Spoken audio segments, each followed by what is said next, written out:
Recall from Calc 1, if f is continuous on AB, then f has an absolute minimum and maximum. The same holds true for working on surfaces in 3 space. Just as a closed interval has endpoints to consider when we're working with a function in 2 space, a surface in 3 space has what we call a closed set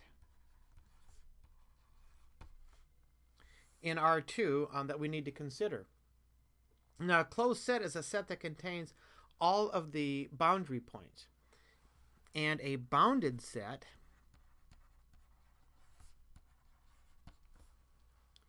in 2 space is a set contained within some disk, meaning it is finite in all directions. Now, I'm using the terms 2 space and 3 space, and let's make sure that we understand what we're talking about, because we commonly talk about graphs in 2 space, which is like f of x equals x squared plus 3x, whatever. But when we're working in 3 space, our domain is in fact 2 space, because we have a domain that consists of the xy plane, typically values of x and y. So that's where, don't get confused when I start talking about 2 space and 3 space. In this set, our bounded set is in 2 space because it's the values of x and y. Now, with this, we can state the extreme value theorem for functions of 2 variables.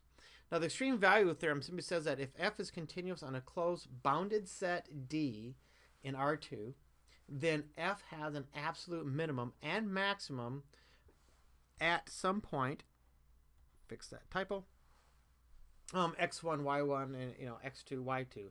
So absolute minimum and maximum actually exist. That's all that's really saying. Now, the extreme value will occur within D or on the boundary of D. And this actually gives us a method to find the extreme values of f on some closed bounded set D. Now, the first thing I want to do is I want to find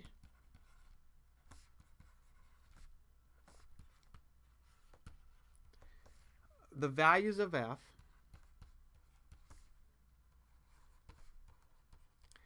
at all critical points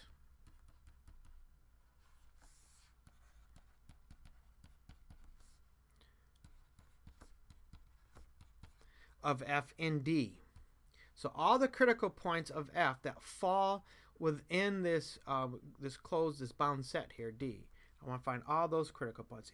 As you recall, quite often back in Calc 1, you start looking for critical values, you'd find critical values that's outside of the domain that you're interested in. This is actually saying the same thing, but is applying it to surfaces. Now I want to find the extreme values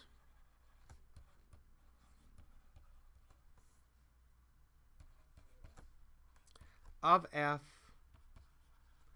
on the boundary of D.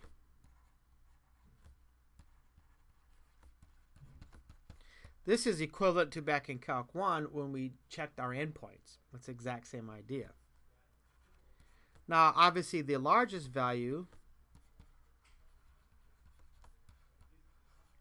from both 1 and 2 from above here, the largest value is going to be the absolute max, and of course the smallest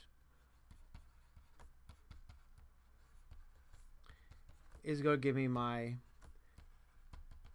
absolute minimum. So really, that's all there is to it. It's just a matter of actually trying to find where the boundary is. It needs to be rather well defined so that we can distinguish it and actually work with it. So let's next take a look at an example.